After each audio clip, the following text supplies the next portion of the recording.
few weeks ago, we started asking you if you had some questions about what the Bible said on certain issues and certain things in life. And we had a tremendous response from you. So you asked for it. And some people had a lot of questions about being politically correct and political correctness and how do we respond to the political atmosphere and all those things that are going on. I'm pretty sure, how many of you set your DVRs to record the Democratic presidential debates? Anybody set your DVR to record that? Yeah. Okay, you didn't. All right, so just curious about that whole thing. So people had questions just about politics and how should the church respond to politics and political correctness and how do we deal with things going on in the government in Washington and all of that. And so we deal continually within the church with terms like left and right and liberal and conservative and right wing and left wing and there's blue states and red states and there's this inclusive, non-offensive, politically correct language that we're supposed to use. People are in the process of removing statues that have been up for decades that celebrate and commemorate certain points in our historical parts of the United States. And then we, as a church, have to deal with things like gay rights and pro-choice and pro-life. And I was kind of surfing through some news the other day, and I thought this was interesting. I don't even know who Halsey is. Halsey's a pop star, apparently, but she was ranting about only having, quote, white people's shampoo in hotels. Really, I'll tell you what, that's a first world problem, isn't it? And then we deal with things like transgender. We've got to deal with that whole thing. And how do we respond and react and treat and talk to the whole transgender thing? And some of you grew up in a generation where gay meant to be happy, but that word has been hijacked. And the rainbow was a covenant of God's love with his people. Now it means something altogether different in the culture that we live in. And you used to go to Sweden to have a sex change. It's not called a sex change anymore. It's gender affirmation surgery. That's the politically correct term for it. And so this political correctness has been thrust upon us as believers. How are we supposed to respond to all of that? And then in the midst of that, right now the whole buzz in the news is the immigration laws and what do we do with people at our borders? And the church is supposed to know, how do we handle this movement, this stuff that is always being pushed on us by our media? How are we supposed to deal with that? And then sometimes we go to a church, and maybe somewhere in your past, you attended a church that was always against something.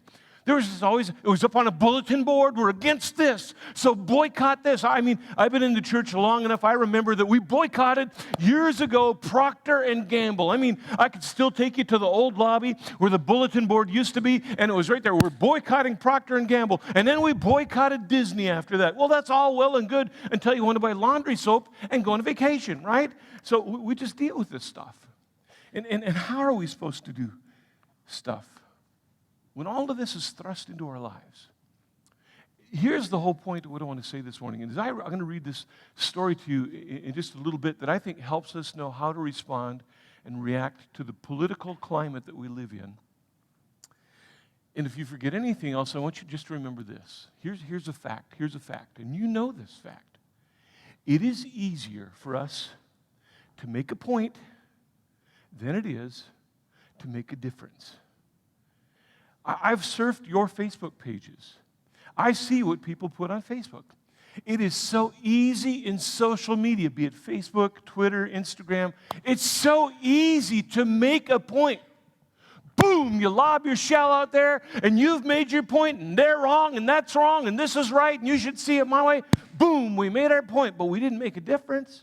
I mean, if social media was the avenue to make a difference in life by making a point, we would have a whole revolution going on in the United States right now. But that's not happening.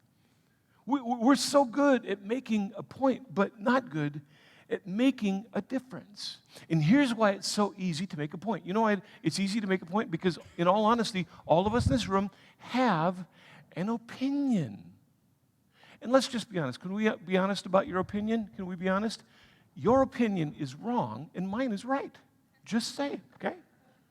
And isn't that the truth? Don't you think that? Wouldn't it be great if everybody had the same opinion as you? Then there wouldn't be anything to rant about. And that's the culture that we live in. So we express our opinions But you know what? When we express our opinions, we haven't solved anything. We just know we made a point, but we didn't change anything, you know? Can you imagine how easy it would be if somebody's walking along and you made a point about something they're wearing? Yeah, they're wearing knee-high black socks with their sandals. Like, I can't believe you're wearing that, right? You made your point, but you didn't make a difference. You want to make a difference, take me to the store and buy me some new shoes. That's what you got to do, right? So look, here's kind of the point. We can be the church, we can be a church, we can be a church, and I say Life Church or the church. You can take it either way. We can be the church that makes a point, or we can be a church that wants to influence our community and, in the end, make a difference. I want to tell you a story about somebody who early on in their life, was really good at making a point. His name is Paul. Paul was responsible for writing most of your New Testament. He started a whole bunch of churches. He'd write a letter to the church that got incorporated into what you now call the Bible. But before Paul started any of that stuff, Paul was a Pharisee amongst the Pharisees. He's the guy that wanted to make sure that you obeyed the law to the letter. And if you weren't, he was going to make a point. He was going to point it out where you were wrong and the law was right. And he went church to church to church, pointing out to the new believers, the new Christians, you are wrong, wrong, wrong, wrong, wrong. And this is right, right, right. He went around making a point, but he wasn't making any kind of difference at all until God steps into his life. He has a changed heart, a transformed life, and then Paul starts doing ministry and realizing making a point wasn't making a difference. I've got to tell them who is right, not what is right, and his name is Jesus. And so if you want to follow along, we're going to be in the book of Acts, A-C-T-S. It's about 5 books into your New Testament part of your Bible, Matthew, Mark, Luke, John, and then Acts. And a guy named Luke, the same guy who writes the Gospel of Luke, is responsible for writing the book of Acts, and it just means the Acts of the Apostles. This is what they did. And we're going to read a little bit about the life of Paul here when he gets to the city of Athens. It's the same Athens that's in same Greece today as it was back then. It's an ancient city. And Paul gets there and has an interaction with the people of the city. And he could have made a point, but he decides we need to make a difference. And let me show you what's going on. In Acts chapter 17, verse number 16 is where we're going to begin. The story goes like this. That when Paul was in Athens, he was deeply troubled by all the idols he saw everywhere in the city. Look at that. He's deeply troubled by this. When you see things going on in our culture today, are you deeply troubled by some things? Are you deeply troubled by the treatment of unborn babies? Are you deeply troubled by some of the things that are going on in the political environment? Are you deeply troubled by the movement of humanity away from God and towards faith? Are you deeply troubled by these things? Paul was deeply troubled. In fact, he sees so many statues in Athens. It was once said that it was easier to meet a statue in Athens than it was to meet a person. They were just everywhere. Statues beyond number. And this is where Paul is, and he's deeply troubled by the whole thing. Verse 17 says this, he went to the synagogue to reason with the Jews and God-fearing Gentiles, and then he spoke daily in the public square to all who happened to be there. Now, he's gonna interact with people on 2 different fronts. He goes to the synagogue, the place where the Jews would come to worship, and God-fearing Gentiles. He's there to convince them that Jesus is the way, the truth, and the life.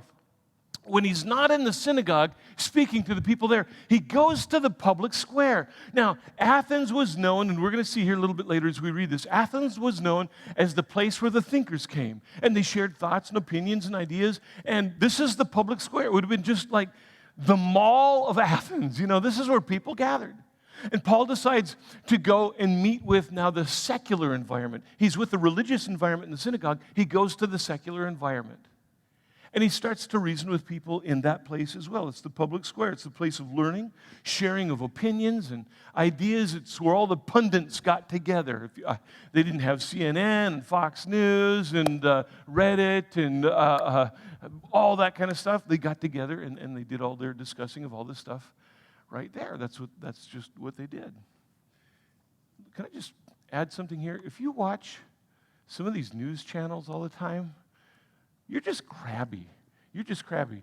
Because I've watched enough of that stuff. You know what? Those people on the news, nobody there is loving Jesus and happy. They're just crabby. So just, you know, it's okay to be informed, just not indoctrinated. That's my 2 cents worth. So anyway, all right. I've made some enemies. Verse 18. Verse 18. He also, now this is awesome. So he's in the public square, he's in a synagogue. Verse 18, he also had a debate with some of the Epicurean and Stoic philosophers. Now, this is kind of fun. You got to know what the Epicureans and the Stoics believed. And when I tell you what they believed and how they practiced life, you might know somebody that could be called an Epicurean or a Stoic. Here's what the Epicureans believed. Epicureans believed everything just happened by chance. Everything happened by coincidence. Nothing was intentional. They believed that if there was a God, he was distant and far removed from people, and everything that happened just happened. It just happened. That's just the way it was. That's kind of the way it went. And at the end of your life, when you were dead, you were just dead. There was nothing beyond this life. So you lived for this life. God was absent, and everything happened by chance. And then finally, the Epicureans also believed that anything, listen to me, anything that brought pleasure was good if it feels good. Do it. Okay, I can tell you're not Epicureans because you didn't know the rest of that whole thing. Anything that brought pleasure was good, and anything that was displeasurable, unpleasurable, was evil. Okay, so that's what the Epicureans believed. Maybe you know somebody that's like, oh yeah, they don't call themselves Epicureans, but I know people that live just like that, right? And then the Stoics, on the other hand, they were almost the opposite of the whole thing. They believed that there was a purpose for everything. And that, now their idea of a God or gods was a little bit twisted. They believed that everything was God. Everything was God. And a part of God was inside of you. And when you died, that God that was inside of you departed your body and went back to God again. Luke, use the Force. I mean, does this sound familiar? It's kind of the same thing. That's where it was. And so they believed there was a purpose for everything, and then that when you died, a part of you goes back to God. And then they also believed that every so often, the earth just kind of disintegrated, blew up, exploded, disappeared, was annihilated, and everything started all over again, just like it had before. And so that's what the Stoics believed. And again, maybe you know somebody that thinks something like that. Maybe you know. And you know somebody, you know someone, here's what I do know. You know somebody that has an opinion about religion or politics or recreational marijuana or abortion or transgender or homosexuality, and their opinion is different than your opinion. And here's the tendency that you and I have. You and I have this tendency, is that when somebody has an opinion that's different from ours, instead of responding, we react. And you know how we react? This is how I have reacted in the past. I want to get you on my side to believe what I think, because what I think is right. And so what I'll do is lob my opinion out there. And it was easy to make an opinion, but I haven't made any difference in that person's life. But Paul does it a little bit differently. He's going to go in, and you're going to see how Paul interacts with them to make a difference, not just make a point. Look at the rest of verse 18. When he told them about Jesus and his resurrection, they said, what's this babbler, what's he trying to say by all these strange ideas that he's picked up? And others said, well, he seems to be preaching about some foreign gods. Now, that dialogue that he had, instead, he could have walked around trying to point out everybody's problems and what they had going on with them that was wrong and trying to make a point. But he tells them about Jesus, who is right, not about where they're wrong. As a result, they now invite him to go speak to some different people. Look at verse number 19. Then these people, they took him to the high council of the city. They said, come and tell us about this new teaching, they said. The high council was in the Areopagus, or Mars Hill. They now take Paul to the elite thinkers of Greece. They take Paul to about a number of 30 men that were there that would decide the most difficult civil cases in the land. Paul now has an audience with some of the uppity-ups in the nation of Greece. And he gets there, and you know what Paul does? He attempts to make a difference, and in fact, he does. Look at what happens. So Paul is here before the most elite thinkers in the Greek Empire, and if ever there was a time when Paul could have made a point, he could have made a point before them. But look instead what he does. Verse number 20.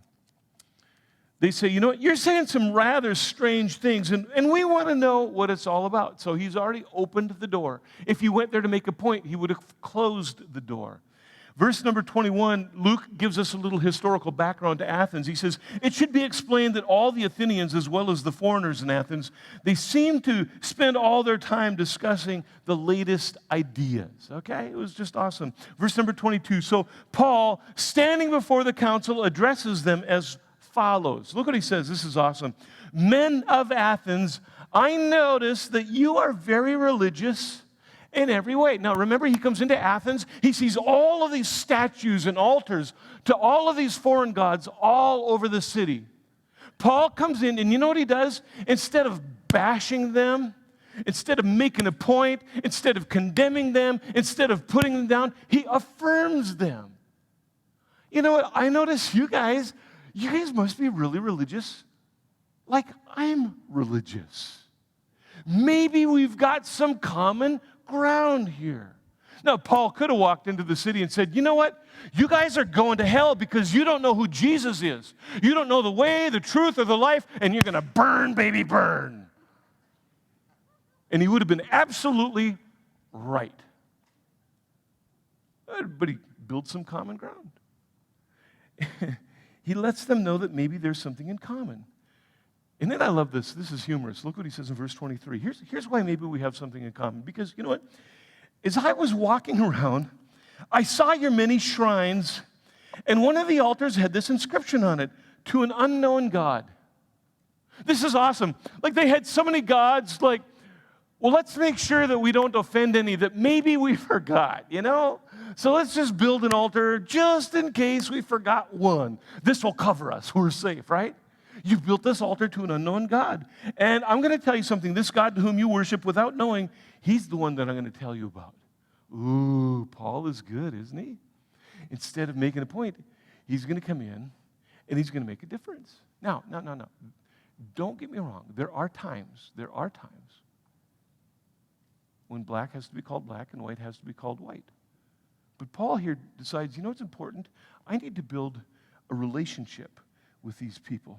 So Paul uses their beliefs. He uses their beliefs, not his beliefs. He uses their beliefs as a springboard to start a dialogue with them. Verse number 24. Let me tell you who this God is. Here's a sermon. Ready? Here's a sermon. Verse 24. He is the God who made the world and everything in it, and since he's Lord of heaven and earth, he doesn't live in man-made temples. Paul's pausing right there. He's saying, you know what? You guys have built all these shrines and all these temples and all this stuff, but the God I'm telling you about, He's the maker, not the made.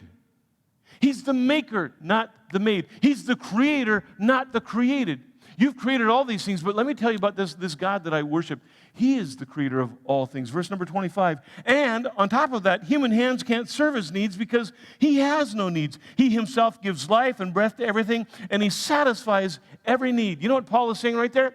He's not far away. He's answering the Epicureans. He's not far away. He's very personal. He wants to be involved in your life. He's telling them about that. Verse number 27.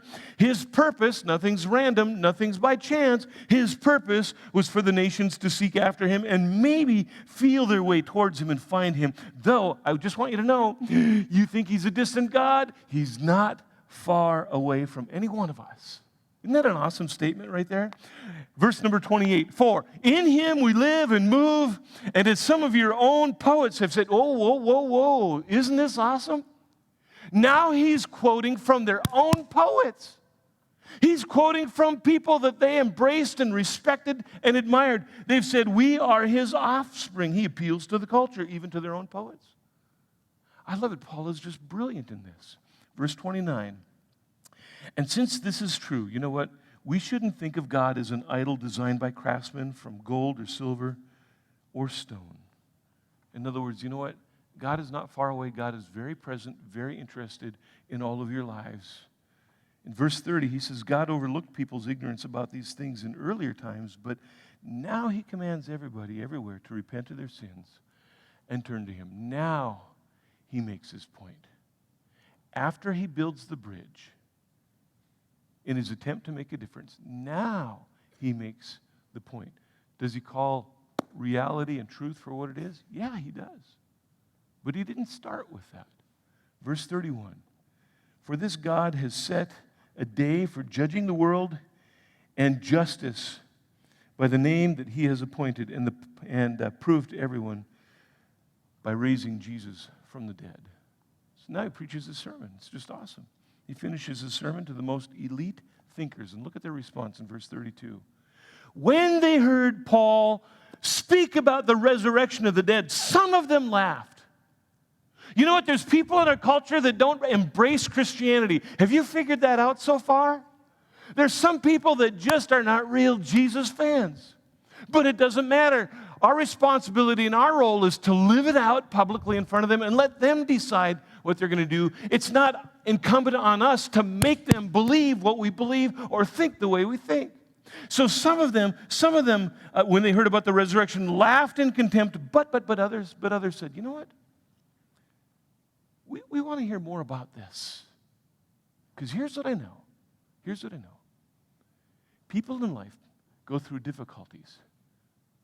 People that you work with are going through difficulties. Classmates go through difficulties. People that you love go through difficulties. And here's what I know. That they'll try to prop themselves up against some religion that they have in their life. And their religion might be recreation, their religion might be a relationship, their religion might be an addiction, and that religion just doesn't hold up anymore, and so they're looking for something more. And they want to hear more because they're looking for an answer. Verse 33. That ended Paul's discussion with them, but some joined him and became believers. You know what? Paul made a difference. And you're going to see it as we go on here a little bit, how Paul made a bigger difference than even he would know. In fact, as we read on, two of the people that heard Paul that day come to faith. One of them is one of the elite. Somebody else is one who had a life of shame. The gospel appeals to both classes of people. And Paul wasn't trying to get people on his side. He wasn't trying to get people on his. A lot of the people that you watch on some of these programs are trying to get you to think the way they think and believe what they believe and get you on their side because their side is the right side.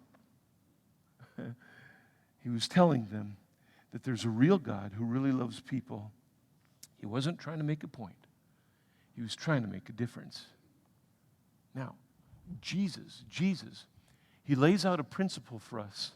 He lays out a principle for us that if we abide by this principle, we can do the very same thing without even being super intentional. We can do the very same thing with all of our lives. We can do this when we get together with our family. We can do this when we get to the place of work. We do this just wherever we live. This principle that we don't have to point out what's wrong if we point to who's right. We don't have to point out what's wrong if we point to who's right. His name is Jesus. Look at Matthew chapter 5, verse number 14. I'll go through these quickly for you. Jesus said this to you and to me. He said, you are the light of the world, like a city on a hilltop that cannot be hidden. Verse 15, nobody lights a lamp and then puts it under a basket. Instead, that lamp is placed on a stand where it gives light to everyone in the house. He's saying, you know what?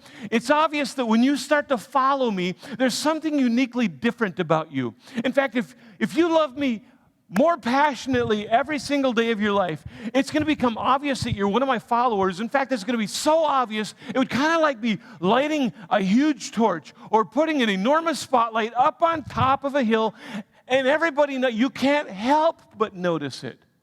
And everybody's going to know who you are. You're going to be like that light. Come on. Nobody builds a fire and puts a light and then puts a cover over the top of it. In the same way, when you go out into the world, you're going into a dark place, but you're that light. Verse number 16.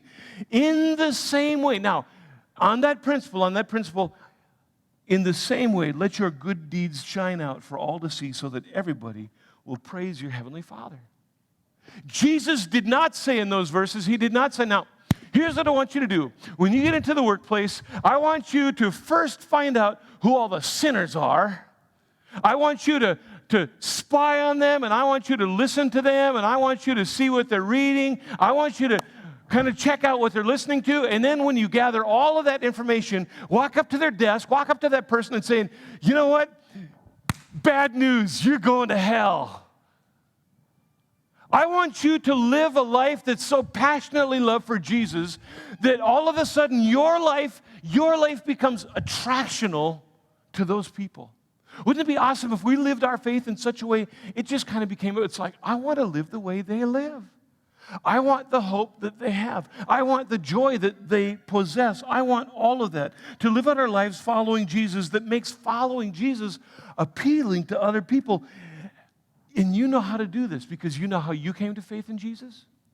Do you know how you came to faith in Jesus? Think about it.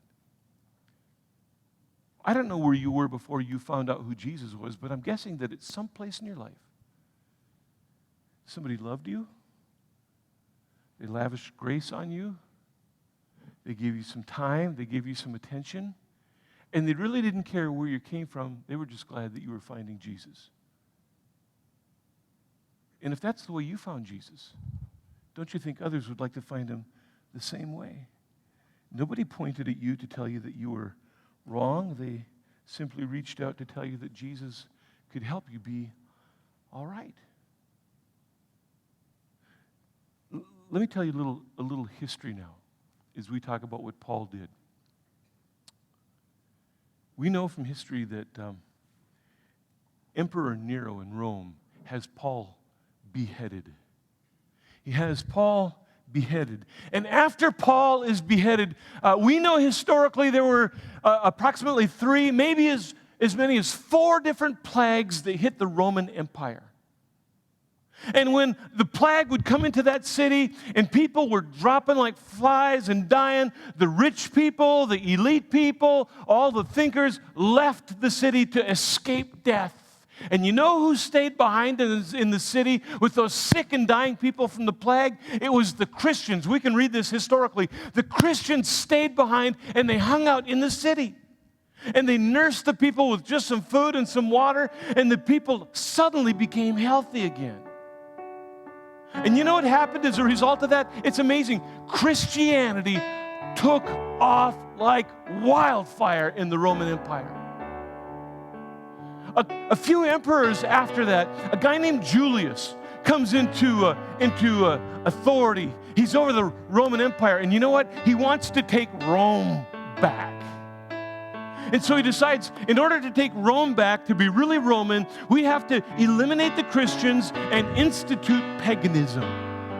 And he does his very best to institute paganism, but because Christianity had become so entrenched, because people reached out to unlovely people, it never took off, and Christianity remained in that place. By doing something so simple, not easy, but simple, we can make a difference in the world that we live in. If every church would do this, every believer would do this. Not to get people to believe what we believe, not to get them to think as we think, not to make our point and point out where they're wrong and where we are right, but to simply say, you know what, there is a Jesus of hope. That we would reach out to others with grace, give them a listening ear to serve people, to live out Jesus and not try to get people to believe what we believe, not trying to make a point but make a difference. And that's not accepting of the choices they're making, that's simply accepting of the person who's making those choices. And isn't that what you want? Isn't that what they want? Can you imagine this? Can you imagine this? Just think about this for a minute as we close. Just think about this. You're going to get together with family sometime very soon. And one of the reasons you hate getting together with family is because every time you're there, your brother-in-law is there. And your brother-in-law has an opinion.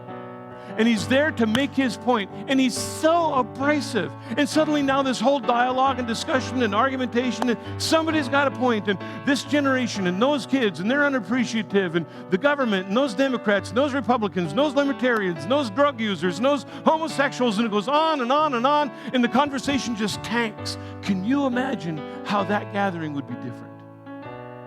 If we came in there not to make a point, but to make a difference. And maybe offer a little bit different perspective on the broken lives of people. I don't know how this lands in you. I don't know how this lands where you are, but I know how it lands in me. And you know what it lands in me? Sometimes I got to get a new attitude. I got to get a new attitude. And no news channel, no news source changes my attitude. The only thing that affects my attitude is just getting alone, and having a conversation with Jesus.